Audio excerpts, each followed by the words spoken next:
যেমন নেতা ছিলেন বাংলাদেশে, অল্প দিন ছিলেন, বেশি দিন ছিলেন না। আমাদের বগুড়ার সন্তান শহীদ প্রেসিডেন্ট জিয়াউর রহমান, জোরে কোন কথা ঠিক কিনা? আমি আমার মাদ্রাসার প্রিন্সিপাল ছিল আল্লামা নজিবুল্লাহ হুজুর, আল্লাহর ওলি মানুষ। তাকে জিজ্ঞাসা করলাম শহীদ প্রেসিডেন্ট জিয়াউর রহমানের চরিত্র কেমন? তিনি বললেন হযরত ওমর ফারুকের সিমটম, জোরে কোন সুবহানাল্লাহ। ওমর ফারুকের চরিত্র, তার চরিত্রের মধ্যে সংমিশ্রণ করার কারণে ভারতের তাকে বাঁচতে দিল না, অন্যায়ভাবে তাকে হত্যা করলো, জোরে কোন কথা ঠিক কিনা? বহু বছর ঘরের মধ্যে, মাদ্রাসার মধ্যে, মসজিদের মধ্যে কোরআনের আলো জ্বালাইলাম, কিন্তু কাম হচ্ছে না। জাগা মতো আল্লাহর কোরআনের আলো জ্বলান লাগবে, জোরে কোন কথা ঠিক কিনা? জাগা, সেই জাগার নাম হলো সংসদ। জোরে বলেন নাম কি? যখন হচ্ছে চামড়া ঢিল, আল্লাহর সাথে দিছি মিল। সারা জীবন ঘুষের চাকরি করছে, তখন কান্দেনি। যেই চাকরি শেষ হতে রিটায়ার করছে, তখন বলতেছে আল্লাহ আমি আর জীবনে ঘুষ খাবো না, আল্লাহ মাফ করে দাও আল্লাহ, আমি আর জীবনে ঘুষ খাবো না। দুই কান্দে ফেরেশতাকে আল্লাহ এর আমল নামা কি হবে? আল্লাহ বলতেছে ডাইরেক্ট জাহান্নামে হবে। কারণ যখন চাকরি ছিল তখন শালা কান্দেনি, যেই চাকরি গেছে আর কানতেছে। যখন হবে চামড়া ঢিল, আল্লাহর সাথে দিবে মিল। যখন চামড়া টাইট, আল্লাহর সঙ্গে পরে ভাই। শোনেন, সরকারি চাকরির যেমন বয়স আছে, ইবাদতের তেমন বয়স আছে, জোরে কোন কথা ঠিক কিনা? মুসলমানের বাচ্চা ভাত সামনে নেওয়া আদা করতেছি, আগামী বছর তো 2 ভরি সোনার ডিজিটাল মালা বানিয়ে দেবো রে। 1 ভরি সোনার মালা নিয়ে কয় ভরি দিবি? বউ বিশ্বাস করে খুশি হয়ে মালা খুলে দিছে, ওই মালা বেচে জমি দিছে। 1 বছর পরে বউ বলতেছে কে গো, 1 বছর আগে মালা বেচা জমি দিলেন, 1 বছর তো হয়ে গেল, মালা দিবেন না? স্বামী মুচকি মুচকি হাসি, আর তুই বৌদুষিত ওয়াজ শুনিস নি? বউ কয় বৌদুষিত আবার কি ওয়াজ করছে? বৌদুষিত ওয়াজ করছে মেয়েরা কেবলমাত্র এক ব্যক্তির জন্য সাজতে পারবে, সেই ব্যক্তি হলো তার স্বামী। স্বামী ছাড়া অন্য কোনো পুরুষের জন্য মেয়েদের সাজাই জায়েজ নাই। তুই গলা মালা দেখ, কাক দেখাবো?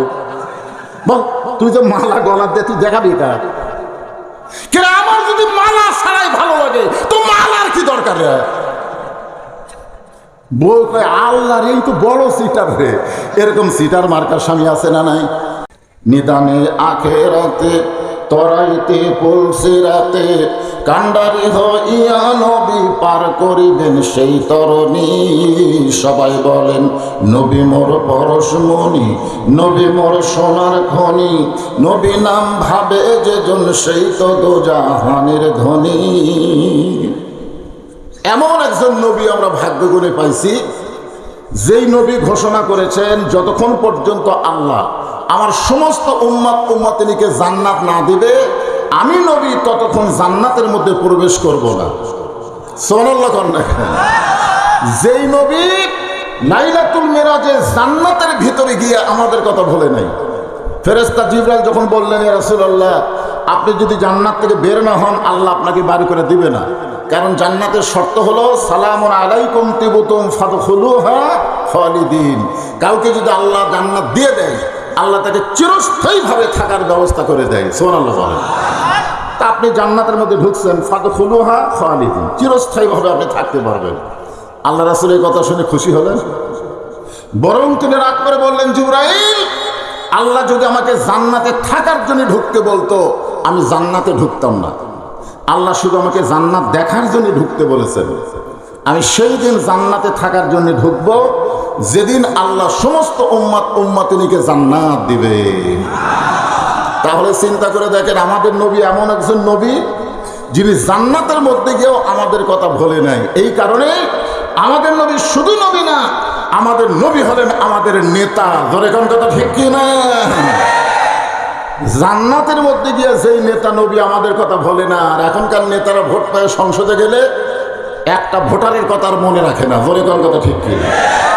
আপনাকে এলাকায় রাস্তা দেখি তো আমার মনে হলো এটা একটা রাস্তার সাইজ। সুবহানাল্লাহ। বাংলাদেশে বহু জায়গায় যাওয়ার তৌফিক আল্লাহ আমার দিছে, কিন্তু এরকম বেসাইদা রাস্তা আজকে প্রথম দেখলাম। তাহলে আপনাদের এমপি কি ছিল না? জোরে কোন ছিল কি ছিল না? ওর একার উন্নতি করেছে, জনগণের ভোট নিয়ে গাদ্দারি করেছে। জোরে কোন কথা ঠিক কি? সেই নেতার পিছনে না ঘুরে আসল নেতার কাছে যান। আমার নেতা, তোমার নেতা বিশ্ব নবী মুস্তাফা, যারা নবীর উম্মত, নবীকে যারা নবী হিসাবে নয় শুধু নেতা হিসাবেও ভালোবাসে, মহব্বত করে, বিশ্বাস করে, তাদের সকলের জবানে এই স্লোগানটা দেওয়া লাগবে, আমার নেতা তোমার নেতা বিশ্ব নবীর চরিত্র ফুলের মতো। আজিম, আল্লাহর 99 নামের মধ্যে একটা নাম হলো আজিম। আজিম নামটা আল্লাহ নবীর চরিত্রের সাথে যোগ করে বুঝাইছেন, আমার নবীর চরিত্র সমস্ত চরিত্রের উপরে মহামান্বিত। সুবহানাল্লাহ। একটা ফুলের সাথে নবীর চরিত্রের তুলনা করা যাবে না। এই জন্য বলতে হবে বিশ্ব নবীর চরিত্র ফুলের চাইতেও পবিত্র। আমরা সেই নবীর উম্মত। খুশি না বেজার? তাহলে জবান করে আর একবার বলি আলহামদুলিল্লাহ। যে কোরআন থেকে আপনারা আলোচনা শুনবেন, এই কোরআনের মধ্যে কোনো সন্দেহ? সবাই বলা লাগবে। কেউ বলবেন কেউ বলবেন না, এ হবে না সে হবে না। আপনার বলেন তো সন্দেহ আছে নাকি? আল্লাহ বলেছেন জালিকাল কিতাবুল লা রাইবা ফীহি হুদাল লিন-নাস। দেখছেন, মুরব্বী কইছে হুদাল লিল মুত্তাকিন, তার মানে বোঝা গেল ভুল করলে লোকমা দেওয়ার লোক আছে। আমি চিন্তা করে দেখলাম, এ জায়গায় যদি আল্লাহ বলতো হুদাল লিন-নাস, তাহলে তো পাইকারি হারে সবাই কোরআন থেকে হেদায়েত পেত। কিন্তু আল্লাহ তারা পাইকারি না করে বললেন হুদাল লিল মুত্তাকিন, সকলের জন্য সন্দেহমুক্ত কোরআন হেদায়েত দেবে না, কেবলমাত্র মুত্তাকি যারা হবে তাদেরকে হেদায়েত দেবে। এখন বলেন তো মুত্তাকি কারা? আজকে আমাদের বাংলাদেশে কোরআনের ওয়াজ শোনে কিন্তু কোরআন মোতাবেক চলে না, এরকম কিছু মুসলমান আছে না নাই? জোরে কেন আছে না নাই? চলে না তো চলেই না। কোরআন যে আল্লাহর একটা আইনের কিতাব, এই কোরআনের মধ্যে যে সব কিছু আল্লাহ দিয়েছে এইটাও বিশ্বাস করে না। আমরা যখন কোনো কথা বলবার যাই, সাইড থেকে বলে হুজুর হুজুর রাজনীতি করেন না। আপনারা হুজুর মানুষ রাজনীতি করেন কেন? আমি কইলাম আমরা তো পানসা হুজুর, যিনি আসল হুজুর তিনি 10 বছর মদিনায় রাষ্ট্রনায়ক ছিলেন। জোরে কোন কথা ঠিক কি না? আমাদের নবী শুধু নবী ছিলেন?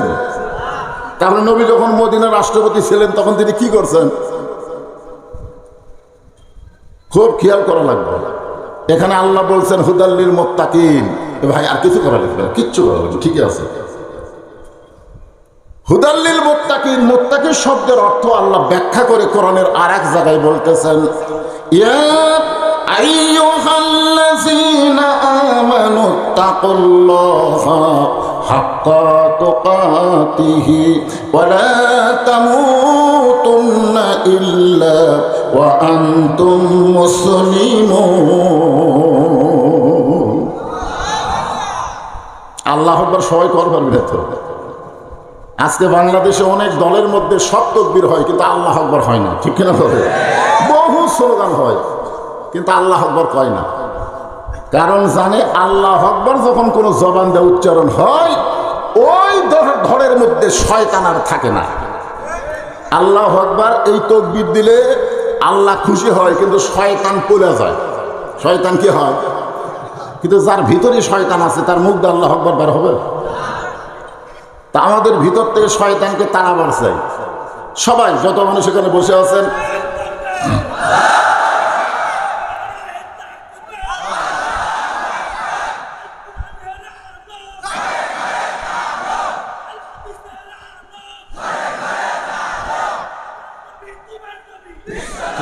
ভাইজান এই যে আপনারা ঘরে ঘরে বলতেছেন, ঘরে ঘরের দিন শেষ। আমরা বহু বছর ঘরের মধ্যে, মাদ্রাসার মধ্যে, মসজিদের মধ্যে কোরআনের আলো জ্বালাইলাম কিন্তু কাম হচ্ছে না। জাগা মতো আল্লাহর কোরআনের আলো জ্বালান লাগবে, ধরে কাম কথা ঠিক কিনা? জাগা, সেই জাগার নাম হলো সংসদ। জোরে বলেন নাম কি? তো স্লোগান যদি দিব তো সাইদ মতো দেব। আল কোরআনের আলো সংসদে ঝালো, কোরআন হাদিস যেখানে দুনিয়ার মুসলমান লিল্লাহে তাকবীর। দুনিয়ার সব মুসলমান এক হয়, একটা জায়গা, সেই জায়গার নাম হলো মসজিদ। জোরে বলেন নাম কি? আপনি আওয়ামী লীগকে জিজ্ঞেস করেন মসজিদে দেখায় মসজিদ কার ঘর, আওয়ামী লীগ বলবে আল্লাহর ঘর। বিএনপিকে বলেন মসজিদ কার ঘর, আল্লাহর ঘর। তাবলিগ পীর মুরিদি যে যাই দল করুক, যদি বলেন মসজিদ কার ঘর, সবাই বলবে আল্লাহর ঘর। এই জন্য মসজিদ আল্লাহর ঘর সব দলের মানুষ মুসলমানরা বিশ্বাস করার কারণে এখন মসজিদের মধ্যে কোনো রাজনীতি চলে না। জোরে কার কথা ঠিক কিনা?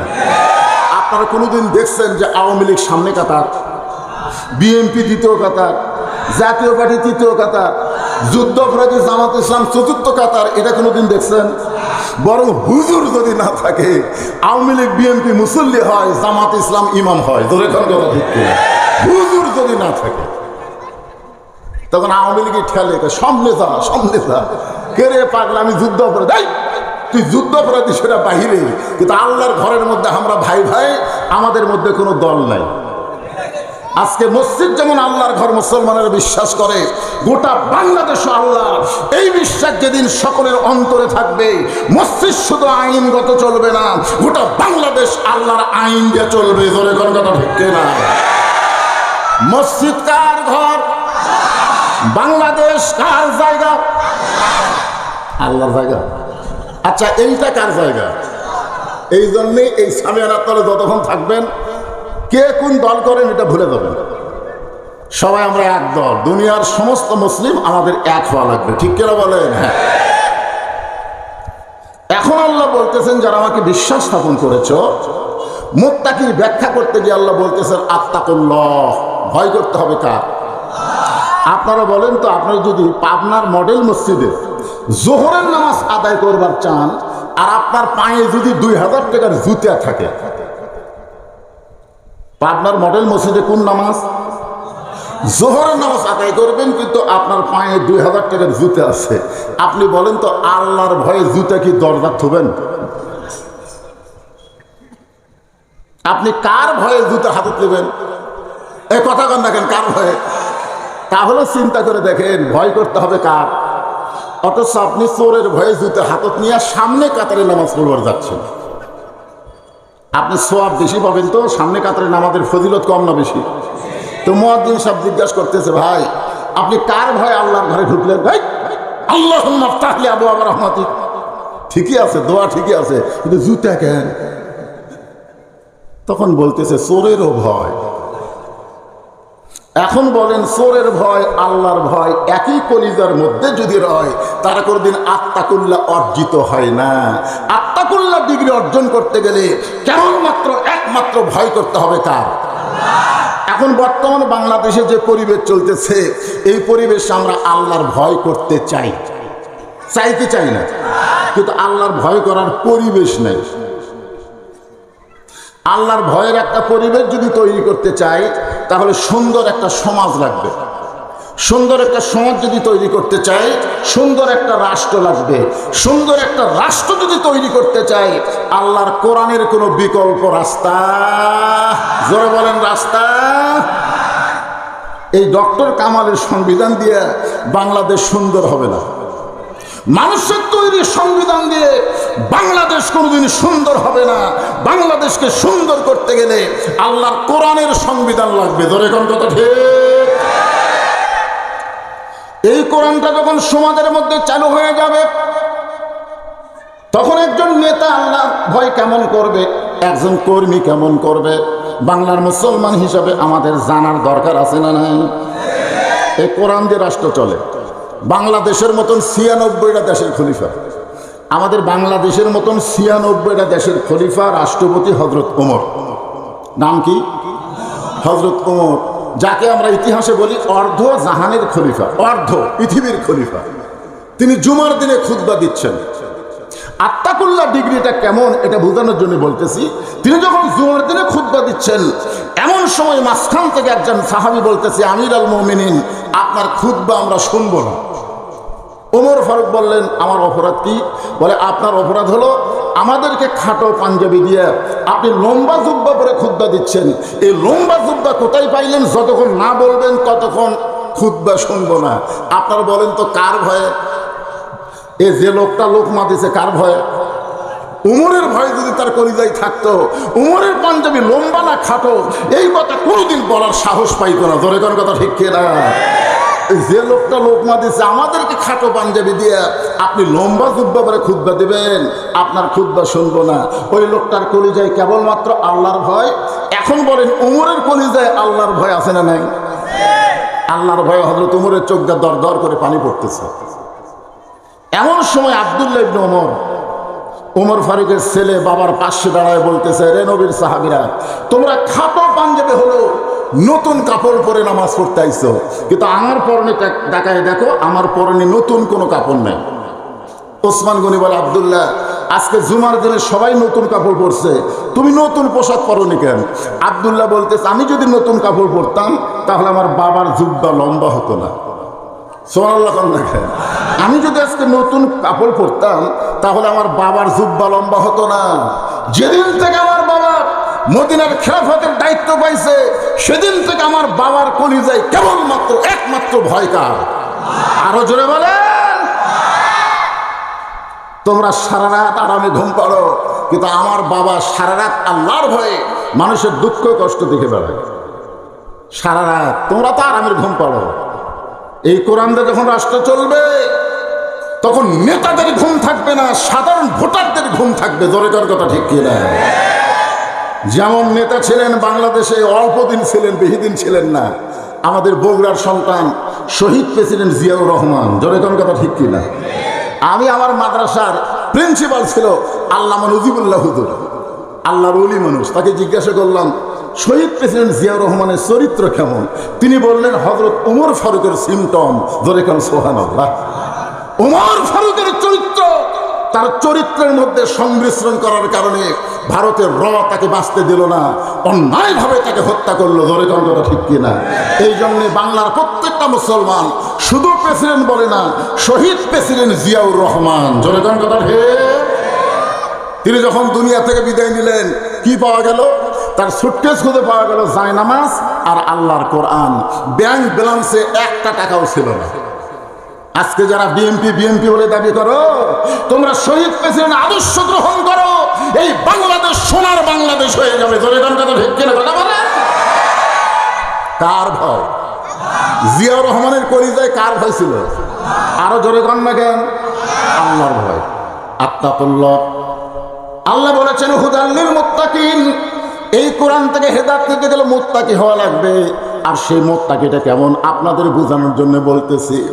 আব্দুল্লাহ বলে, নবীর সাহাবীরা রে, গভীর রাত্রে তোমরা যখন ঘুমাইয়াছিলা এমন সময় আমার বাবা চুপি চুপি আমার ঘরের দরজায় আমাকে আব্দুল্লাহ বলে ডাক দিল।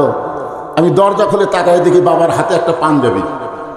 আমি খুশি হয়ে বললাম, বাবা বাইতুল মাল থেকে আমার একটা পাঞ্জাবি দিছে, আপনি আর একটা দিবে রাইছেন? ওমর ফারুক আল্লাহর কোরআন থেকে তেলাওয়াত করলেন, ইন্নাল্লাহা ইয়ামুরুকুম। সবাই মনোযোগ দিয়ে শোনেন। ইন্নাল্লাহা ইয়ামুরুকুম আন তুআদ্দুল আমানাতি ইলা আহলিহা ওয়া ইযা হাকামতুম বাইনান নাস আন তাহকুমু বিল আদল। জোরে কোন সুবহানাল্লাহ। মানুষের মধ্যে কাউকে যখন বিচারকের আসন দেওয়া হয় সে যেন মনে করে না যে আমি বিচারক, মূল বিচারককে। আরো জোরে কর না কেন? হাসিনার 15 বছর যারা আদালতে ছিল, জজ কোর্টে, হাইকোর্টে, সুপ্রিম কোর্টে, এই সকল বিচারক কি আল্লাহকে বিচারক বিশ্বাস করছে? আল্লাহকে বিচারক বিশ্বাস না করে নিজের ইচ্ছা মতো বিচার করছে। ভালো মানুষগুলোকে জেলখানায় আর খারাপ মানুষগুলোকে জামিন দিয়েছে। জোরে কোন কথা ঠিক কিনা? আমাদের বাংলাদেশে চিহ্নিত আল্লাহর ওলি আল্লামা সাইদি হুজুর। জোরে কোন কথা ঠিক কিনা? কথা বলেন না কেন? সাইদি হুজুরের নামে বলেছে যে নারী ধর্ষণ করেছে, মানুষ খুন করেছে, বাড়ি ঘর পুড়ে দিছে। আল্লাহ কয়, হাসিনা তোর তদন্ত আমি আল্লাহ মানি না। আল্লাহর তদন্ত হলো ইন্নামা ইয়াখশাল্লাহ মিন ইবাদিহিল উলামা। বান্দা সমূহের মধ্যে আলেম বান্দারা আল্লাহকে বেশি ভয় করে। জোরে কোন কথা ঠিক কিনা? যিনি কোরআনের 50 বছর হক তাফসীর করলো, মিথ্যা দোষ দিয়ে তাকে জেলখানায় বন্দি করে রাখলো। সমস্ত আলেম ওলামা আল্লামা সাইদি হুজুরের নামে দোয়া করে, আল্লাহ কোরআনের পাখিকে হেফাজত করো, সুস্থ রাখো। দিন দিন তার চেহারা যখন নুরানি হয়ে যাচ্ছিল, ভারতের রয়েরা ফোন করে বলে, সাইদির খবর কি, মরে না খেন? বলে মরবে কেমনে, দিন দিন যে সাইজ হচ্ছে। তখন ভারত থেকে হাসিনাকে বলল, ওরে আর জেলখানায় রাখা যাবে না। বাংলাদেশের হুজুরা যে হারে দোয়া করতেছে, জেলের মধ্যে দিন দিন তো টলটলা হয়ে যাচ্ছে। তখন জেল থেকে বের করে হাসপাতালে নিয়ে গেল, অন্যায়ভাবে তাকে হত্যা করা হলো। আমাদের বাংলাদেশে বিচারক ছিল না, বিচারকের নামে কসাই ছিল, ডাকাত ছিল। বলে কোন কথা ঠিক না? আল্লাহ বলেছেন, ওয়াইযা হাকামতুম বাইনান নাস আন তাহকুমু বিল আদল। কাউকে যখন এমপি বানানো হয়, মন্ত্রী বানানো হয়, হাকিম বানানো হয়, সে যেন মনে না করে আমি কিছু, সব কিছুকে। ওমর ফারুক বলে, আব্দুল্লাহ তুই কেমনে মনে করলি যে একটা পাঞ্জাবি পাইছিস আর একটা আমি দিবে রয়েছি? আব্দুল্লাহ বলতেছে, তাহলে গভীর রাতে আমার ডাক দিয়া পাঞ্জাবি দেখান। ওমর ফারুক বললেন, বাজান এই পাঞ্জাবি আমার ভাগত করছে, এখন তুই বল আগামীকাল জুমার দিন এই ছোট পাঞ্জাবি গায়ে দিয়ে যদি আমি খুতবা দিই, মানুষ কিন্তু মুসল্লির জামা দেখে না, ইমামের জামা দেখে। জোরে কোন কথা ঠিক কিনা? আপনার বলেন তো, ইমাম যদি 60 দাওয়াত দিয়ে খুতবা দেয় শুনবেন, কিন্তু মুসল্লিরা যদি 60 দাওয়াত দিয়ে নামাজ পড়ে, কথা কন না কেন? মুসল্লি যদি 60 গায়ে মুসল্লি হয়, আপনাদের কোনো সমস্যা আছে? কিন্তু ইমাম যদি 60 করে যদি খুতবা দিবার চায়, হুজুর কি মুসল্লিরা যদি দাঁড়িয়ে চাইছে তেলতেলা হয়ে নামাজ পড়ে, কোনো সমস্যা আছে? আর ইমামের দাড়ি যদি একটু খাটো হয়, কতগুলো মুসল্লি দেখবেন খালি এই হাত হাত। আমাকে মোবাইল করে বলতে, হুজুর ইমামের দাড়ি যদি এক মুষ্টির নিচে হয় তার পাশে নামাজ হবে? আমি বললাম, ভাই তোমার দাড়ির খবর কি? আমার নাই। তো তোমার নাই, তুমি হুজুরের মারতেছো কেন? বলে হুজুরের দাড়ি থাকা লাগবে, আমার না থাকলেও চলবে। চিন্তা করছেন? আপনারা বলেন তো, খালি হুজুরের দাড়ি থাকা লাগবে? নবীর প্রত্যেকটা উম্মতের দাড়ি রাখার দরকার আছে না নাই? জোরে কেন আছে না নাই? আরে এই ছোট পাঞ্জাবি গায়ে আমি কেমনে খুতবা দিব বাজান? তোর পাঞ্জাবিটা আমাকে দান করে দে। আব্দুল্লাহ বলে, গভীর রাত্রে আমার পাঞ্জাবি বাবাকে দান করে দিলাম। বাবা তার পাঞ্জাবি আমার পাঞ্জাবি একত্র করে সারা রাত ধরে লম্বা জুব্বা বানাইছে, সেই লম্বা জুব্বা গায়ে দিয়ে খুতবা দেয়। এখন বলো বাবার খুতবা শোনা যায় কি না যায়? সমস্ত সাহাবীরা চিল্লায় বলে, আল্লাহর কোরআন দিয়ে যখন রাষ্ট্র চলবে, এমন ভালো মানুষকে মুসলমানেরা নেতা হিসাবে দেখতে পাবে। কি দিয়া তখন রাষ্ট্র চলবে? কি দিয়া? জোরে বলে। আর যতদিন পর্যন্ত কোরআনের ওয়াজ হবে কিন্তু কোরআন সংসদে যাবে না, কোরআন মোতাবেক বাংলার মুসলমান চলতে চাবে না, ততদিন পর্যন্ত লুচ্চা বাটপার চোর ডাকাতকে নেতা হিসেবে দেখা যাবে। জোরে কথা বলেন না কেন? আজকে সেই কোরআনের সূরা মুলকের 2 নম্বর আয়াত আপনাদের সামনে তেলাওয়াত করেছি। এই 2 নম্বর আয়াতকে নিয়ে আপনাদের সামনে আলোচনা হবে। আপনার কি বিরক্ত হচ্ছেন?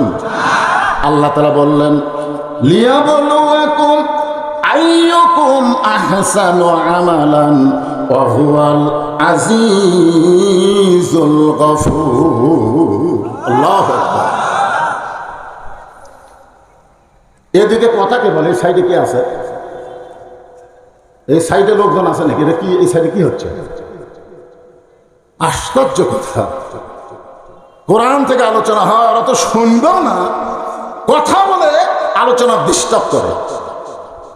আল্লাহ কোরআনে বলেছেন, ওয়াকালাল্লাযীনা কাফারু লা তাসমাউ লিহাযাল কুরআনি ওয়ালগাউ ফীহি লাআল্লাকুম তাগলিবুন।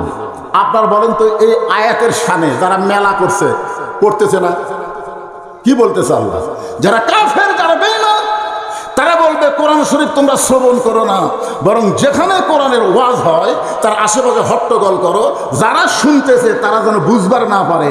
কারণ কোরআন যদি মানুষ একবার বুঝে ফেলে, সেই মানুষের কাছে আর দুনিয়ার আইন চলবে না। জনগণ কথা ঠিক কিনা? নানা রকম ভাবে আমাদের কোরআন শোনা থেকে আমাদেরকে বিরত রাখার চেষ্টা করে। এদিকে হয়েছে করবে কেন?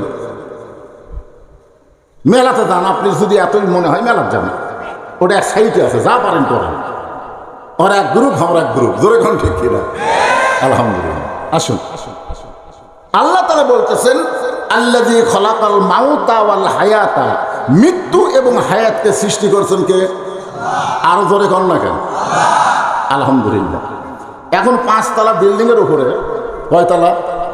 5 তলা বিল্ডিং এর উপরে 1.5 লাখ টাকার খাট, 12,000 টাকার কম্বল পড়ে তামানে গাড়ি দিয়ে বলতেছে, আমার বাড়ি, আমার ঘর, আমাক নামাইকে।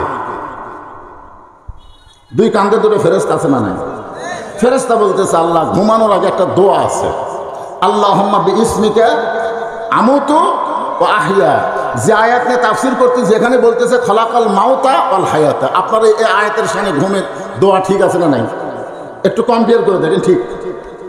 তাহলে আপনি যখন ঘুমাতে যাচ্ছেন, এই দোয়া যখন আপনি পড়তেছেন, তখন কি আপনি কখনো বিশ্বাস করতে পারেন আল্লাহ যদি চেতন না করে আপনি চেতন হওয়ার পারবেন?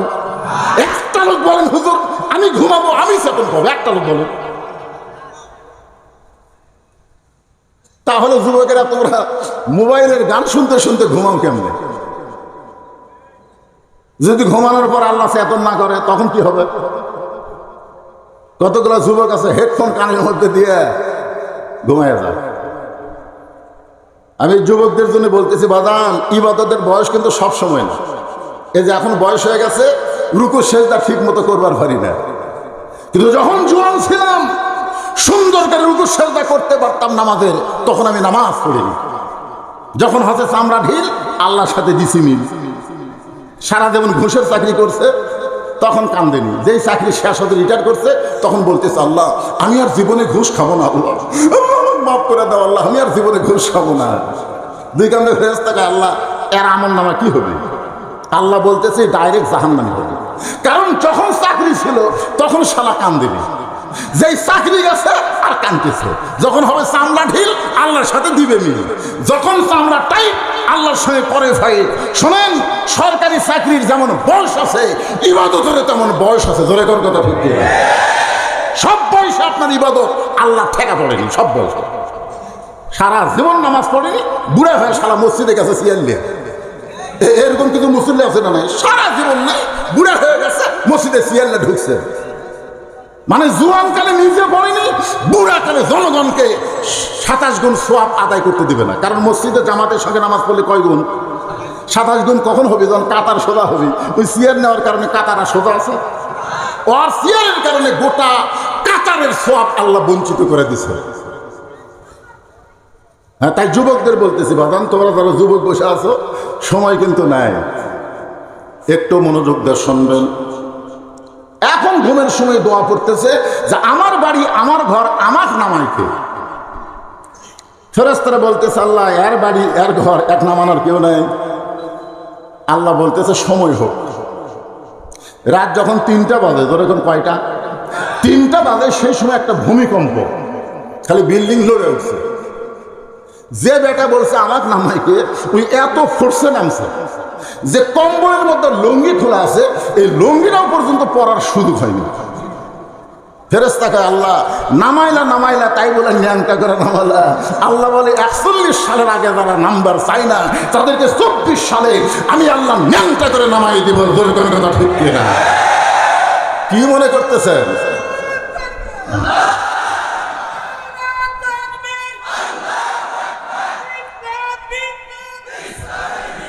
লিল্লাহি তাকবীর। তাহলে চিন্তা করে দেখেন, খালাকাল মাউতা ওয়াল হায়াতা, আল্লাহকে মৃত্যুর কথা বললেন, তারপরে হায়াতের কথা বললেন, এরপরে আল্লাহ বললেন লিয়াবলুয়াকুম আইয়ুকুম আহসানু আমালা, আমি আল্লাহ তোমাদের পরীক্ষা করব সুন্দর আমলের। কিসের আমল? আইয়ুকুম আহসান, খুব খেয়াল করবেন, আহসানু আমালা, সুন্দর আমলের পরীক্ষা করবে আল্লাহ। সুন্দর আমলের পরীক্ষা করতে গেলে আমাদের বর্তমান বাংলাদেশে সুন্দর পরিবেশ নেই। মনে করেন আপনার মসজিদে আপনি সামনে কাতারে নামাজ পড়বেন, আপনার নিয়ত ভালো না খারাপ? নামাজটা হলো জোহরের। এখন আপনি বাড়ি থেকে ওযু করে মসজিদের সামনে কাতারে জোহরের নামাজ পড়ার জন্য রওনা দিলেন, কিন্তু হঠাৎ দেখেন রাস্তার মধ্যে 2টা বেপর্দা নারী ঘুরতেছে। 2টা বেপর্দা নারী ঘোরার কারণে আপনার চোখের মধ্যে পড়ে গেল। আপনি ফালাবার চাননি, কিন্তু তারপরেও পড়িছে। 2টা বেপর্দা নারী যদি আপনার 2 চোখে পড়ে, পোকা পড়লে মশা পড়লে তোলা যাবে, কিন্তু বেপর্দা নারী যদি চোখে পড়ে তোলা যাবে? দেখো তো ভাই, উমুকের বউ আমার চোখে পড়ছে রে, দেখো তো দেখো তো। সবাই বলে পাগলা নাকি, চোখত পড়া চোখত আছে? চোখত তো পড়া সারা চোখত আর নাই, এটা এক জায়গায় গিয়ে সেট হয়ে গেছে। ওই এখন সামনে কাতারে গিয়ে নিয়ত করতেছে ইলা জিহাতুল কাবাতি শরীফাত, আল্লাহু আকবার। মুখ আছে কাবার দিকে, চোখ আছে সেজদার দিকে, আর মন খালি বলতেছে রাস্তা কি দেখলাম। তার মানে বোঝা গেল তোমার মসজিদ ভালো, তোমার বাড়ি ভালো, রাস্তা যদি ভালো না হয় তোমার নামাজ হবে না। রাস্তাকে বেপর্দা মুক্ত নারী থেকে আমাদের হেফাজত করা লাগবে। জোরে কোন কথা ঠিক কিনা? এখন বেপর্দা নারী থেকে রাস্তা হেফাজত করবেন কি দিয়ে? বর্তমানে সংবিধান দিয়ে। এখন এই সংবিধানের কথা বললে আমার মায়েরা বলবে হুজুর আসে আমাদের বিরুদ্ধে। আমি আমার মা বোনদের জন্য বলতেছি, মা আমরা একটা ভালো সন্তান চাই। মা যদি ভালো হয় সন্তান আল্লাহর ওলি হয়। জোরে কোন কথা ঠিক কি না? একটা নেপোলিয়ন খ্রিস্টান বলেছে যে তোমরা যদি একটা ভালো একটা সন্তান চাও তাহলে ভালো একটা মায়ের দরকার। আজকে আমাদের ছেলেরা ইসলামী আন্দোলনের কর্মী না হইয়া শয়তানের আন্দোলনের কর্মী কেন হচ্ছে? এটাই কারণ এদের মা ভালো না। জোরে কোন কি ভালো না? মা ভালো। আজকে আমাদের সন্তানগুলো কোরআনের মাহফিলে না বসে মেলাদ কেন ঘুরতেছে? মেলাদ কেন ঘুরতেছে? খুঁজলে দেখেন ও যে পেট থেকে জন্ম নিছে এ পেট ভালো না। কোথায় বল না কেন? পেট ভালো। ভালো মায়ের সন্তানগুলো কোরআনের মাহফিলে বসে গেছে। সুবহানাল্লাহ কোন না কেন? তাহলে আমাদের মায়ের পেট থেকে আমরা যদি ভালো সন্তান চাই তাহলে সুন্দর একটা পরিবেশের দরকার আছে না নাই? আল্লাহ রাসূল ফাতেমার ঘরের মধ্যে ঢুকলেন। ঢুকে বলতেছে, ফাতেমা তুমি জানো আল্লাহ তোমার পর্দা কবুল করে, তুমি যে পর্দার মধ্যে আছো তোমার পর্দা কবুল করে আল্লাহ তোমাকে একটা ডিগ্রি দিছে। তো ফাতেমা বলতেছে, বাবা কি ডিগ্রি? রাসূল বললেন, সাইয়্যিদাতুন নিসাই আহলুল জান্নাহ ফাতেমাতুজ জহরা। জান্নাতি সমস্ত নারীদেরকে, নারীদের উপরে আল্লাহ তোমাকে নেতৃত্ব দান করেছে। জোরে কোন সুবহানাল্লাহ। এক কথা ফাতেমা তুমি জান্নাতি নারীদের নেত্রী। এই কথা যেই ফাতেমা শুনছে সেই হাসি। দুনিয়া থাকতেই জান্নাতি নারীদের নেত্রীর খবর পেলে খুশি হবে না? এটা কি হাসিনা খালেদা দেশ নেত্রী আর মানুষ কন্যা? একটা হলো গণতন্ত্রের মানুষ করলে, সারা গণতন্ত্রের গড় মধ্যে ছিল না, দিনের ভোর রাতে করছে, ড্যামি নির্বাচন করে 15.5 বছর বাংলার জনগণকে ফাঁকি দিছে আর নাম দিছে গণতন্ত্রের মানুষ করলে। দেশ নেত্রী খালেদা না, এটা হলো জান্নাতি নারীদের নেত্রী ফাতেমাতুজ জোহরা। জোরে কোন সুবহানাল্লাহ। ফাতেমা খুব খুশি। আল্লাহ রাসূল যখন যাচ্ছেন, ফাতেমাকে খুশির খবর দিয়ে রাসূল যখন যাচ্ছেন, এমন সময় আল্লাহ পাক বললেন, হাবিব আপনার মেয়ে ফাতেমা জান্নাতে নারীদের নেত্রী হলে কি হবে? ওই ফাতেমার আগে একজন মেয়েকে আমি আল্লাহ জান্নাত দিয়ে দিব। আপনারা তো সুবহানাল্লাহ বলেন, তো রাসূল সুবহানাল্লাহ পায় না। আচ্ছা আপনারা বলেন তো, নিজের মেয়ের ওপর একটা বাপের আলাদা টান আছে না? যত বড়ই নবী হোক কিন্তু মেয়ে তো। নবী এক দৌড়ে এসে বললেন, ফাতেমা হাসি বন্ধ কর, হাসি বন্ধ কর। ফাতেমা বললেন, বাবা আপনার খবরের কারণে হাসতেছি। আপনি বললেন আমি জান্নাতি নারীদের নেত্রী, তাহলে হাসবো না কেন? রাসূল বলে হাসি বন্ধ কর, আমার হাসি বন্ধ। ফাতেমা বললেন, বাবা আপনার হাসি বন্ধ কেন? রাসূল বললেন, তুই যতই জান্নাতি নারীদের নেত্রী হমা, তোর আগে আল্লাহ একটা মেয়েকে জান্নাত দিয়ে দিবে। আপনারা সবাই সুবহানাল্লাহ করেননি, দুই একজন কইছে। ফাতেমা সুবহানাল্লাহ কয় না, রাগ করে বলতেছে, বাবা ওই মেয়েটা কোন মেয়ে? ওই মেয়েটার বাড়ি কোথায়? ওই মেয়েটা এমন কি আমল করে যে আমল করার কারণে আমি ফাতেমার আগে আল্লাহ জান্নাত দিবে? সে আমলটা আমিও আজ থেকে করবার চাই। আমি জান্নাতের নেত্রী হব, সবার আগে জান্নাতে যাবো। সুবহানাল্লাহ। আচ্ছা কারো আমল যদি কেউ করবার চাই, এটা কি নিষেধ আছে? আল্লাহ নবী বললেন, আল্লাহ ওই মেয়েটা কে? ওই মেয়েটার পরিচয় কি? আল্লাহ যখন নবীর কাছে পরিচয় দিলেন, নবী বললেন, ফাতেমা ওই যে একটা জঙ্গল দেখতেছ, ওই জঙ্গলের সামনে ছোট্ট একটা ঝুপড়ি বাড়ি, ওই বাড়িটা হলো একটা কাঠুরিয়ার বাড়ি। ওই কাঠুরিয়ার বউ জামিলাকে আল্লাহ তোমার আগে জান্নাত দিবে। ফাতেমা বলতেছেন, বাবা আপনি জামিলার খবর দিলেন, কিন্তু জামিলা এমন কি আমল করে যে আমল করার কারণে আমার আগে আল্লাহ তাকে জান্নাত দিবে? রাসূল বলেন, ফাতেমা কি আমল করে এইটা আমি বলবার পারবো না, তুমি তদন্ত করে জেনে নাও। কি করে? তদন্ত করে জেনে নাও। পরের দিন ফাতেমা আসরের নামাজ পড়ে চুপি চুপি জামিলার বাড়ির দরজা, কি জন্যে গেছে বুঝতে পারতেছেন তো? জামিলা, ও জামিলা, জামিলা দৌড়ে এসে দরজার কাছে কাঁদতেছে। ফাতেমা বলে, জামিলা, আমি নবীর মেয়ে ফাতেমা, তোমার দরজায়, তুমি একটু দরজা খুলে দাও। জামিলা বলতেছে, আমার সারা জীবনের সাধনা, আমি একটা বারের জন্য নবীর মেয়েকে দেখবার চাই। জামিলা বলতেছে, তাহলে কান্দার তো দরকার নাই, দরজা খুললেই দেখা হবে।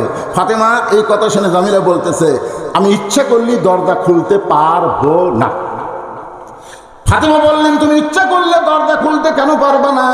জামিলা বলতেছে, আমার স্বামী এখন বাড়িতে নাই, আর স্বামীর হুকুম ছাড়া নবীর মেয়ে ফাতেমার জন্য দরজা খুলতে আমি বড় ভয় পাই।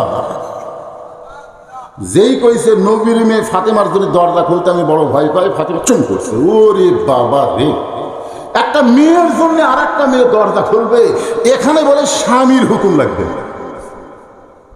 আপনার বলেন তো, ফাতেমার আকর্ষণ বাড়তেছে না কমতেছে?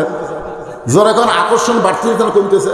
জামিলা বলতেছে, আজকের মতো আপনি ফেরত যান, আগামীকাল এই সময় আসা মাত্রই আমি দরজা খুলে দিব, কারণ আমার স্বামী যখন কাঠ বিক্রি করে বাড়িতে আসবে, আমি স্বামীর কাছ থেকে হুকুম নিব, আগামীকাল এই মাত্র এই সময় আসবেন, আমি দরজা খুলে দিব। ফাতেমা বললেন, অবশ্যই আসবো ইনশাআল্লাহ। ফাতেমা কি জন্য আসবেন? কারণ জামিলা এমন কি আমল করে, যে আমল করার কারণে আমার আগে জান্নাতে যাবে, এটা আমাকে জানতেই হবে।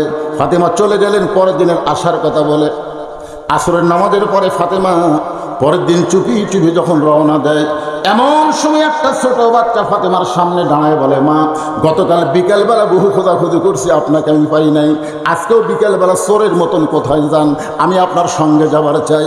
ফাতেমা লক্ষ্য করে দেখে এই বাচ্চাটার নাম হলো হোসাইন। হাসান যদি বলতো তাকে বুঝ মানান যাইতো, কিন্তু হোসাইন একটু জেদি হওয়ার কারণে ফাতেমা কি করবে, হোসাইনকে সঙ্গে করে জামিলার বাড়ির দরজায়, যেই মাত্র জামিলার বাড়ির দরজায় কাছে হোসাইন চিল্লায় বলে, মা, এই ভাঙ্গা বাড়ির দরজায় গতকাল আপনি আইছিলেন, আজকেও কেন আইছেন? মা, এই ভাঙ্গা বাড়ির দরজায় এমন কি আছে? আপনি গতকালও চোরের মতো আইছিলেন, আজকেও আইছেন, এই বাড়িতে এমন কি আছে? মা, আমার মা কেন এই বাড়ির দরজায়? এমন সময় ফাতেমা দরজায় গিয়ে বলে, জামিলা, তুমি কি আজকেও দরজা খুলবা না? জামিলা বলতেছে, 1 ঘন্টা হলে দরজায় দাঁড়িয়ে আছি, আপনি আসা মাত্র দরজা খুলে দেব। ফাতেমা বলতেছে, তাহলে দরজা খুলে দাও। জামিলা বলতেছে, কে যেন আপনাকে মা মা বলে চিৎকার করে, ওই বাচ্চাকে নিয়ে যদি আপনি ঢুকবার চান, তাহলে আজকের মতো আপনি ফেরত যান, কারণ আমার স্বামী শুধু আপনার ব্যাপারে অনুমতি দিছে, আপনি একটা বাচ্চা নিয়ে আসবেন, এই বাচ্চার ব্যাপারে তো আমি অনুমতি পাইনি।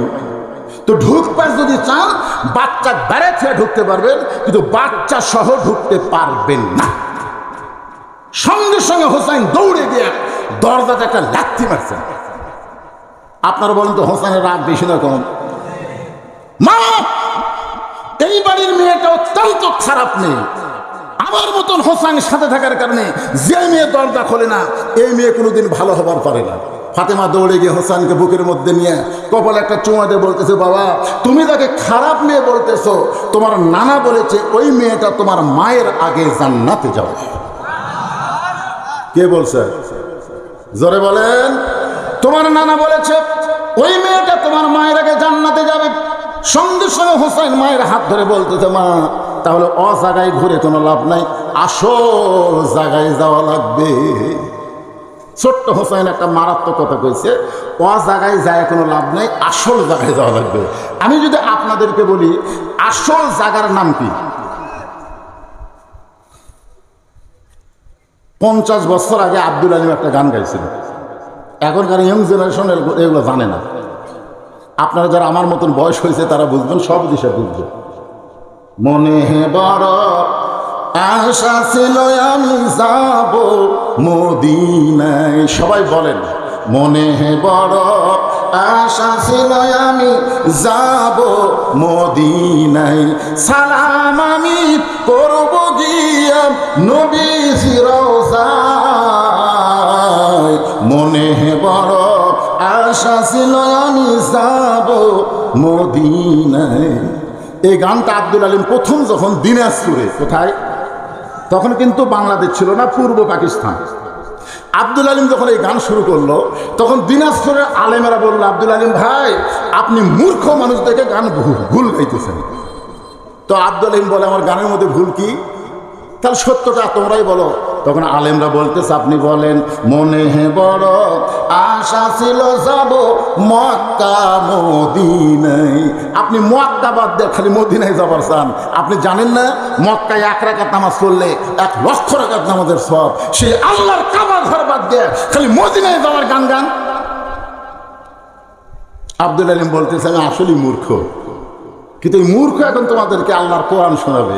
সঙ্গে সঙ্গে আব্দুল আলিম কোরআন থেকে তেলাওয়াত করলেন, কুল হে রাসূল আপনি বলেন, ইন কুনতুম তুহিব্বুনাল্লাহ ফাত্তাবিউনি ইউহিব্বুকুমুল্লাহ।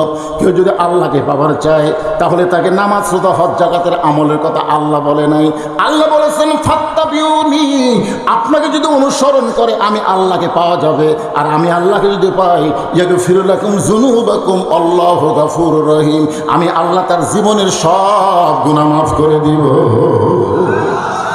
আব্দুল আলিম বললেন, আলেমেরা শোনো, তোমরা যদি মদিনার মানুষটার সুন্নতকে গ্রহণ করো, মদিনার মানুষটার আদর্শ যদি গ্রহণ করো, মদিনার মানুষটার মহব্বত যদি কলিজার মধ্যে রেখে দাও, তাহলে শুধু মক্কা নয়, মক্কার মালিক আল্লাহ পর্যন্ত তোমার রাজি হয়ে যাবে। ধরে কোন কথা ঠিক কি না? এখন হোসাইন মায়ের হাত ধরে কি বলতেছে, মা ও জায়গায় এ জায়গায় ঘুরে লাভ কি, চলো তোমাকে আসল জায়গায় নিয়ে যাই। ফাতেমার হাত ধরে টেনে টেনে আল্লাহর নবীর কাছে, ফাতেমা নবীর দরবারে গিয়া জোড়হাত করে বললেন, বাবা আমার কোনো দোষ নাই, জামিলা আমার আগে কোন আমলের কারণে জান্নাতে যাবে। আমি 2 দিন গেছি। ধরে কোন কয়দিন? প্রথম দিন আমি গেছি, জামিলার স্বামী বাড়িতে নাই দেখে আমার জন্য দরজা খোলে নাই। দ্বিতীয় দিনে হোসাইন, এই হোসাইন আমার সাথে থাকার কারণে দরজা খোলে নাই। দরকার হলে আরো 10 বার যাবো। কয়বার? কারণ আমার মধ্যে এমন একটা আকর্ষণ তৈরি হয়েছে, জামিল এমন কি আমল করে আমি নিজের চোখে দেখবো। কিন্তু এই হোসাইন হবার দিল না বাবা। এই হোসাইন হাত ধরে টেনে আপনার কাছে নিয়ে এসে আমার কোনো দোষ নাই। এবার ফাতেমার হাত ছাড়া দিয়ে হোসাইন দৌড়ে গেছে, নানার হাত চাপে ধরে বলতেছে, নানা নানা আমার মাকে আপনি চেনেন? আপনার মা আর আমার মা, আপনি বলেন তো নানা, এই 2 মায়ের মধ্যে কার মা ভালো? আমার মাকে আপনার কাকুরের বইয়ের বাড়ি পাঠিয়ে দিয়েছেন, আমার মাও আপনি চিনেন? আল্লাহ রাসূল বলে, হোসাইন আমার মা আমিনা জান্নাত পাবে কি পাবে না এ গ্যারান্টি আমি দিবার পারবো না, আর তোমার মা ফাতেমা শুধু জান্নাত পাবে না, জান্নাতি নারীদের নেত্রী হয়ে যাবে। ধরে কোন সুবহানাল্লাহ। হোসাইন বলতেছে, তাহলে এই নেত্রী পাঠাচ্ছেন কার কাছে? নেতা কারুর কাছে যায় না সবাই নেতার কাছে আসে? না না, আমি এ পর্যন্ত আপনার কাছ থেকে কোরআন শুনে শুনে 30 পারা কোরআন হেফজ করছি। ধরে কোন সুবহানাল্লাহ। কে বলতেছে? হোসাইন নবীর কাছ থেকে কোরআন শুনে শুনে হেফজ। সেই কোরআনে আল্লাহ তাআলা বলেছেন, মা ইয়ানতিকু আনিল হাওয়া ইন হুয়া ইল্লা ওয়াহয়ু ইউহা। আমার নানা না জানা পর্যন্ত দুনিয়ার কেউ জানবে না, সর্বপ্রথম আল্লাহ জানে, আল্লাহর পর থেকে নানা জানে, আমার নানা আবার দুনিয়ার সব মানুষকে জানাই দেয়। ধরে কোন কথা ঠিক কি না? গায়েবের মালিককে, কিন্তু আল্লাহ সর্বপ্রথম কাক জানায়? এ যা তাহির একটা গান গেছে, আল্লাহর ধন নবীরে দিয়া আল্লাহ আছে গায়েব হইয়া। এইখানে বললে ঠিক আছে, আল্লাহর ধন নবীরে দিয়া আল্লাহ আছে গায়েব হইয়া। এরপরে তাহির আবার বলতেছে, নবীর ধন খাজা নিয়া, নবীর ধন খাজা নেয়নি, নবীর ধন প্রত্যেকটা আলেম ওলামা পাইছে। ধরে কোন কথা ঠিক কিনা? আল ওলামা ওয়ারাসাতুল আম্বিয়া। ধরে কোন আল ওলামা ওয়ারাসাতুল। তাহলে তাহেরি কি বলা লাগতো? নবীর ধন আলেম ওলামা পাইয়া। কিন্তু এখন তাহেরি শিরক করে বলতেছে, নবীর ধন খাজা নিয়া শুয়ে আছে আজমিরে, কেউ ফিরে না খালি হাতে, খাজারে তোর দরবারে তো। নাউজুবিল্লাহ। কেউ ফিরে না খালি হাতে, আল্লাহ তোমার দরবারে। ধরে কোন কথা ঠিক কিনা? কেউ ফিরে না খালি হাতে, আল্লাহ তোমার দরবারেতে। আল্লাহর দরবার বাদ দিয়ে খাজার দরবার কেউ যখন বলবে, সে আর মুসলিম থাকবে না, সে মুশরিক হয়ে যাবে। ধরে বলেন সে কি হবে? না না, ইয়ার কি করেন? আমার মা পাঠাচ্ছেন কাঠুরের বইয়ের দরজায়, ইয়ার কি করেন?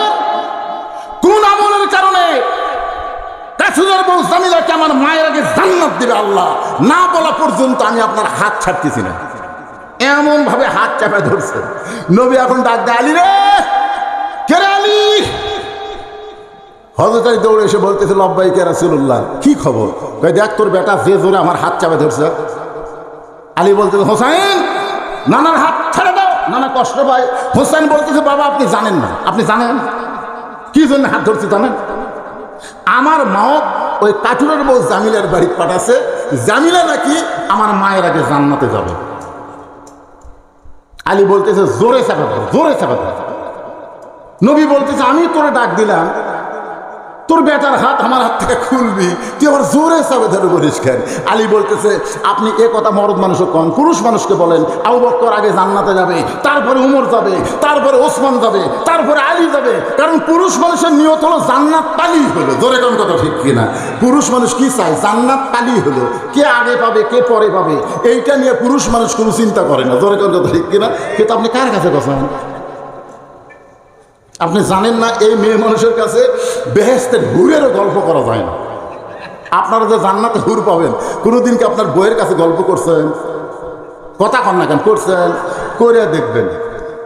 আমি একদিন করছি, আল্লাহ যদি আমাকে জান্নাত দেয়, জান্নাতে হুর পাবো। হুরের নাকের সাইজ এরকম, মুখের সাইজ এরকম, খালি নাক মুখের গল্প করতেই দেখি বউ বগলের তলে বালিশ নিয়ে চলে যাচ্ছে। আমি বললাম কোথায় যাও? হুরলিয়া থাকেন, হুরলিয়া থাকেন, আমার কি দরকার? সেদিন থেকে কান ধরে তওবা করছি, বইয়ের কাছে হুরের গল্প করা যাবে না। বেহেশতের হুরকে এরা সতীর মনে করে। জোরে জোরে কথা ঠিক কিনা? কোন মেয়ে মানুষের কাছে অন্য মেয়ের কথা বলা যাবে না।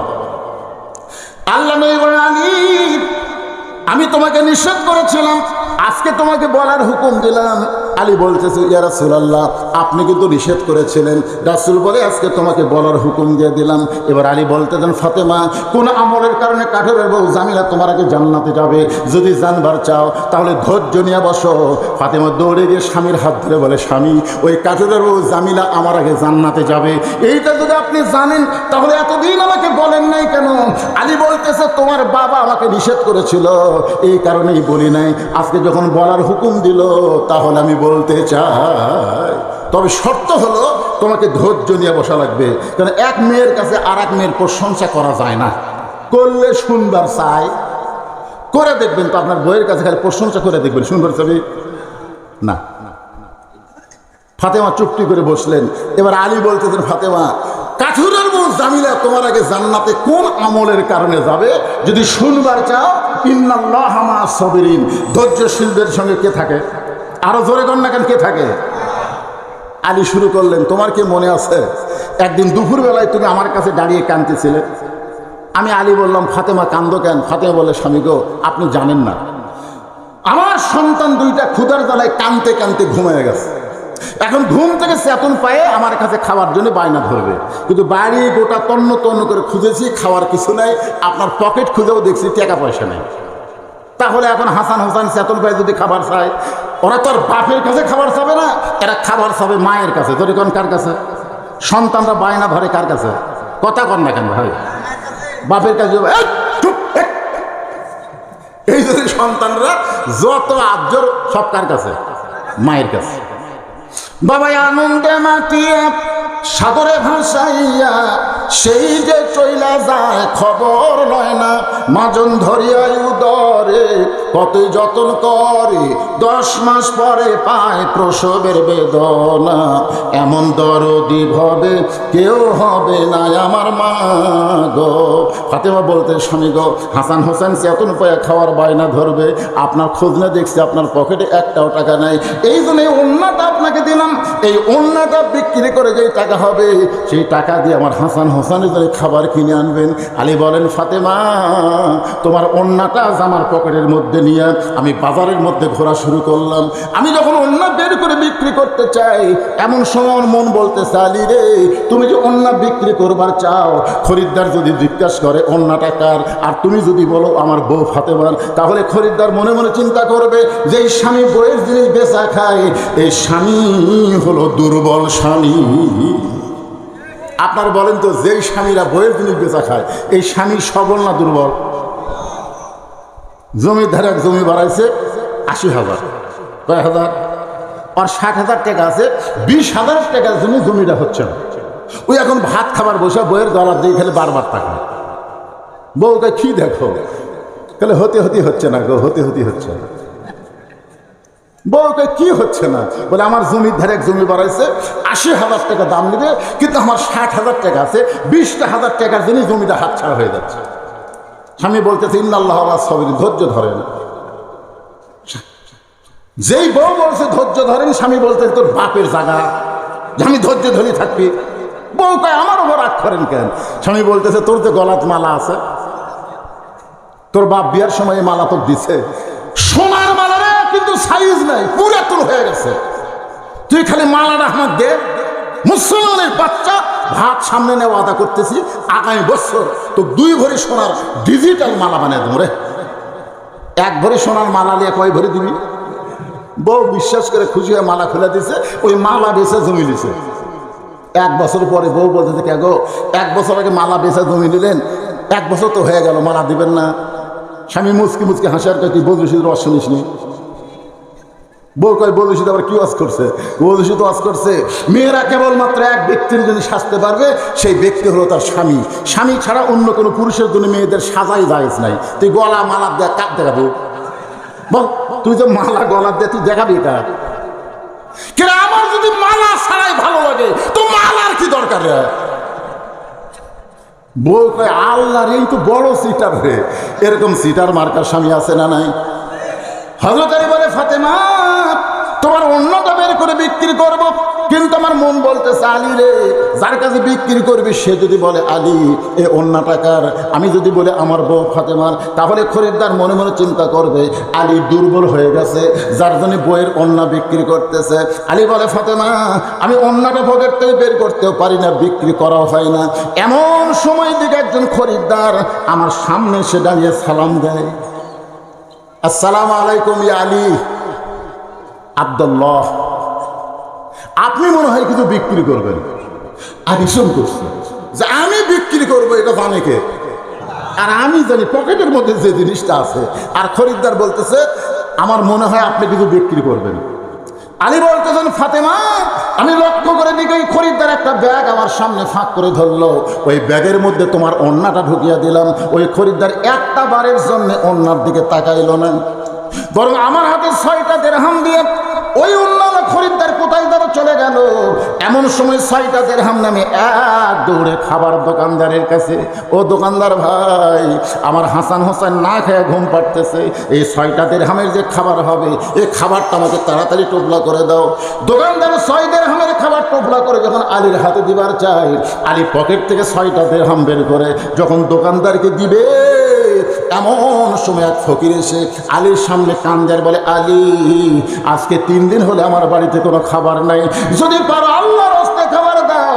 হয়তো চিন্তায় পড়ে গেল 6টা দিরহামের খাবার নিয়ে বাড়িতে যাব, হাসান হোসেন না খেয়ে ঘুমায় গেছে। এমন সময় ফকির আইছে আমি কি করব? আল্লাহর কোরআন বলতেছে আম্মাসা ইলা ফালা তানহা, আলী সাইলকারীকে খালি খালি ফিরে আসবে। আলী বলেন ফাতেমা আমি মনে মনে নিয়ত করলাম 1টা দিরহাম ফকিরকে দিব আর 5 দিরহাম না খাবার নিয়ে যাব। এই মনে করে 6টা দিরহাম থেকে 1টা দিরহাম যখন ফকিরকে দিবার চাই, এমন সময় আল্লাহর কোরআন আমার সামনে দাঁড়ায় বলতেছে ওমা তুনফিকু মিন শাইইন ফি সাবিলিল্লাহি ইয়াফা ইলাইকুম ওয়া আনতুম লা তুযলামুন। আল্লাহু আকবার। আলী আলী রে, ফকিরকে 1টা দিরহাম দান করলে আল্লাহ তোকে 10টা দিরহাম দেবে। তুই যদি ফকিরকে 2টা দিরহাম দিস আল্লাহ তোকে 20টা দিরহাম দেবে। তুই যদি ফকিরকে 6টা দিরহাম দান করিস আলী আল্লাহ তোকে 60 দিরহাম দিয়ে দেবে। তাহলে আল্লাহর কোরআনকে বিশ্বাস করে ফকিরকে যেই মাত্র 6টা দিরহাম দিছে, ফকির হাসতে হাসতে মারছে দৌড়। দোকানদার বলতে চালি ভাই টোপলার খবর কি? আপনি যে 6 দিরহামের খাবার চাইলেন আর আমি টোপলা করে সাইজ করলাম, 6 দিরহামের খাবার টোপলার খবর কি? আলী বলতেছে এই দোকানদার আমার 6 দিরহামের টোপলার কাম নেই, তুই আমার জন্য 2 বস্তা প্যাকেট কর। কয় বস্তা? হযরত আলী দোকানদারকে 2 বস্তা খাবার প্যাকেট করতে বলে বাজারের মধ্যে ঘুরতেছেন, এমন সময় রাস্তা দিয়ে এক ব্যক্তি উট নিয়ে এসে বলে, আলী ভাই আপনি কি উটটা কিনবেন? আলী বলতেছে, পাগল নাকি, আমার তো একটা টাকাও নাই, উটটা কেমনি কিনবো? উটওয়ালা বলতেছে, 100 দিরহাম বাকিতে উটটা কিনবেন, বিক্রি করে আপনি টাকা দিবেন, এটা কি আপনি পারবেন না? আলী কান্দের বলে, ফাতেমা জীবনে এমন সুযোগ কোনোদিন পাই নাই, 100 দিরহামে বাকিটা উটটা কিনে। ওই উটটা নিয়ে যখন উটের বাজারে গেছি বিক্রির জন্য, চারিদিক থেকে আমাকে সব মুসলমান ঘিরে ধরল। সুবহানাল্লাহ বলেন। কারণ হযরত আলী যেই সময় উট বিক্রি করতে গেছে, ওই সময় হযরত আলী ছিল শিক্ষামন্ত্রী। ধরে কোন কি মন্ত্রী? আল্লাহ রাসূল যখন মদিনার প্রেসিডেন্ট, মনোযোগ দিয়ে শোনেন, রাসূল যখন মদিনার রাষ্ট্রপতি ছিলেন, ওই সময় রাসূলের ধর্মমন্ত্রীর নাম হল আবু বকর। কি বললাম? আইন মন্ত্রীর নাম হলো হযরত উমর, অর্থমন্ত্রীর নাম হলো ওসমান গনি, আর শিক্ষামন্ত্রীর নাম হলো হযরত আলী। সুবহানাল্লাহ। আরো মন্ত্রী আছে, স্বরাষ্ট্রমন্ত্রী, পররাষ্ট্রমন্ত্রী, আমি এত মন্ত্রীর নাম বলতেছি না, এখানে 4টা মন্ত্রীর নাম বলা হয়। আপনারা বলেন তো, ধর্মমন্ত্রী হিসাবে আবু বকর কেমন ছিলেন? কেবা মুরব্বী উঠতেছেন, কেবা যান? আচ্ছা ঠিক আছে, আপনারা বলেন দপ্তর অনুযায়ী মন্ত্রী ঠিক আছে? ধর্মমন্ত্রী হিসেবে আবু বকর কেমন ছিলেন? একটা লোক যদি জবান বন্ধ করে থাকেন গুনাহ হবে। কেমন ছিল? আরো জোরে। আইনমন্ত্রী হিসেবে হযরত ওমর কেমন ছিল? অর্থমন্ত্রী হিসেবে ওসমান গনি কেমন ছিল? শিক্ষামন্ত্রী হিসেবে হযরত আলী কেমন ছিল? আজকে যদি বাংলাদেশে আলীর মতন শিক্ষামন্ত্রী হয়, তাহলে প্রাইমারির বেতন বন্ধ হবে, প্রত্যেকটা প্রাইমারিকে হাফেজি মাদ্রাসা রূপান্তর করা হবে। কারণ শিক্ষামন্ত্রীর কাছে আল্লাহর নবী এসে বলবেন, খায়রুকুম মান তাআল্লামাল কুরআন ওয়া আল্লামা। এই শিক্ষামন্ত্রী, কোন শিক্ষার দাম বেশি? রাসূল বলেছেন, ওই ব্যক্তির চাইতে শ্রেষ্ঠ কোনো ব্যক্তি নাই যে আল্লাহর কোরআন শিখেছে এবং অপরকে কোরআনে শিক্ষা দেয়। আজকে আপনাকে এলাকার প্রাইমারি সাইজ দেখছেন? কোনোদিন প্রাইমারি হেডমাস্টার বলতেছে, আমার বিল্ডিং করা লাগবে, বাড়ি টাকা হাতত নাই, চিন্তাই করা লাগে না, দোতলা ভাঙ্গা 3 তলা এমনি করে দেয়। জোরে কোন কথা ঠিক কিনা? মাস গেলে বেতনের জন্য কি ফেতরা তোলা লাগে, জাকাত তোলা লাগে, ধান তোলা লাগে, খালি ব্যাংক চেক কেটে দেয় আর বেতন দেয়। জোরে কোন কথা ঠিক কিনা? 90 হয় মুসলমানের দেশে একদম বাকদম ঘোড়াডম সাথে ঢাক ঢোলক ঝাঁঝর বাজে, এই মিথ্যে শিক্ষা দিয়ে মাস গেলে বেতন পায়। আর জালিকাল কিতাবুল রাইবা ফিহি হুদাল লিল মুত্তাকিন, আল্লাহর কোরআন শিক্ষা দিয়ে বেতন নিবার গেলে ক্যাশিয়ারের গরম চোখ দেখা লাগে। জোরে কোন কথা ঠিক কিনা? আপনার জানেন এই মাদ্রাসার হালত জানেন? বেতন চালি ক্যাশিয়ারকে, হুজুর খাড়াই মাস গেল, ও বাবারে, ওর বাপের টাকা দিচ্ছে। এই জন্য মসজিদ মাদ্রাসার ক্যাশিয়ার যাকে তাকে বানানো যাবে না, যে সামনে কাতারে 5 ওয়াক্ত নামাজ পড়ে সে হবে মসজিদের ক্যাশিয়ার। সুবহানাল্লাহ। সারা জুম্মার দিন সবার শেষ আগে যায়, পাক বানাতে সভাপতি। ওই নামাজের গুরুত্ব বোঝে না, ওই ইমামের গুরুত্ব কেমনে বুঝবে? তোর কোন কথা ঠিক কিনা? যার ছেলে কোনোদিন মাদ্রাসা পড়েনি, পাক বানাতে ক্যাশিয়ার। আর 14 গোষ্ঠীর মধ্যে কোরআনের কোনো হাফেজ নাই, পাক বানাতে সেক্রেটারি। ওরা কোনোদিনও কোরআনের মূল্যায়ন করবে না। কথা কন না কেন ভাই, রাগ করতেছেন? আগামীতে আল্লাহর কোরআন যদি সংসদে দেয়, আমরাও শিক্ষামন্ত্রী পাবো আল্লাহর কোরআনের উপরে। জোরে কোন কথা ঠিক কিনা? কথা বলে। হযরত আলীকে সবাই ঘিরে ধরছে, ধরে বলতেছে, আপনি শিক্ষামন্ত্রী হয়ে কবে থেকে উট বেচার ব্যবসা শুরু করলেন? সবাই তখন ঘিরে দেওয়া হযরত আলীর সঙ্গে এমন কথা বলতেছে। এমন সময় খরিদ্দার বলে, আলী ভাই, অদাতে বাজার সময় নষ্ট করে লাভ নাই, উটটার দাম কত নেবেন? আলী বলতেছে, একটা বললেই হলো। খরিদ্দার বলতেছে, একটা বললে চলবে না, 160 দিরহাম দিয়া দিলাম। 160 দিরহামে উটটা বিক্রি করে উটওয়ালাকে 100 দিরহাম ফেরত দিয়ে বাকি 60টা দিরহাম না দোকানে গিয়ে বলতে, ভাই খবর কি? বলে, আপনার কথা মতো 2 বস্তা প্যাকেট করেছি, এখন বলো 2 বস্তার দাম কত? দোকানদার বলে, 60 দিরহাম দিলেই চলবে। হযরত আলী 60টা দিরহাম দিয়ে 2 বস্তা কান্দে নিয়ে যখন বাড়ির দিকে রওনা দিলেন, ফাতেমা এতক্ষণ জানলার কাছে বসে আছে। জোরে কোন কোথায়? কে রে, ওন্না বিক্রি করে ওর পাঠালাম। এত সময় যায়, আমার স্বামীর ওন্না বিক্রি হয় না। বারবার দরজা থেকে এসে জানলার দিকে তাকিয়ে আছে। হঠাৎ দেখতে পায় দুই কান্দে দুই বস্তা, দুই বস্তা দিকে ফাতেমা দৌড়ে এসে দরজা খিল দিছে। ধরে কোন কি দিছে? এতক্ষণ দরজা ভিড়ানো ছিল, এবার দরজা মারছে খিল। আলী এসে সালাম দেয়, আসসালামু আলাইকুম ইয়া আহলাল বাইত, এই বাড়িতে যারা আছে সবার প্রতি আল্লাহ রহমত বর্ষিত হোক। ফাতেমা বলতেছে ওয়ালাইকুম আসসালাম, দরজা খোলা যাবে না। আলী বলতেছে ফাতেমা দরজা খুলবে না কেন? ফাতেমা বলতেছে একটা অন্য বিক্রি করার টাকায় দিয়ে বড় জোর 1 কোপলা খাবার হবে, আপনি 2 বস্তা নিয়ে কেমনে আসলেন? কি আপনি 2 বস্তা কান্দে টানছেন আর আমি দৌড়ে যা দরজা খুলবো? এমন বউ আমি না। দরজা খোলা আমার হাসান হোসেন না খেয়ে মরবে, আমিও না খেয়ে থাকবো, কিন্তু 1 কোপলার জায়গায় 2 বস্তা কোথায় পাইলেন এটা না বলা পর্যন্ত দরজা খুলবো না। ফাতেমার মতন বউ যদি আজকের ঘরে ঘরে থাকতো, কোনো স্বামী দুর্নীতি করতো না। জোরে কোন কথা বলেন না কেন? 10,000 টাকা বেতন পায়, ওই পাবনা 12,000 টাকা বাসা ভাড়া লেছে। কে রে? তোর বেতন 10,000, তোর বাসা ভাড়া 12,000, টাকা পাস কোথায়? আজকে যদি আমাদের বউগুলা ঘরে ভালো থাকতো, একটা নেতাকেও জেরত দেওয়া লাগতো না। তোর এখন কথা ঠিক কিনা? হাই রে ভাই, এক ঘন্টা মারিছে ভাই। আমাদের সিংড়ার নাটোরের পলকের নাম শুনছেন? ফান্দে পড়িয়া পলক কান্দে, যে কয়টা ধরা পড়তো সব শালা বুড়ে। তোর এখন কথা ঠিক কিনা? এই বারিশটার কি সময় আর এই পলক, এই দুটো চ্যাংড়া ভাই, এর কে জীবন শেষ। আমার এলাকার মেম্বার থেকে এমপি মন্ত্রী সব বলে গেল, কেন পলক তুই ধরা করলি কে রে?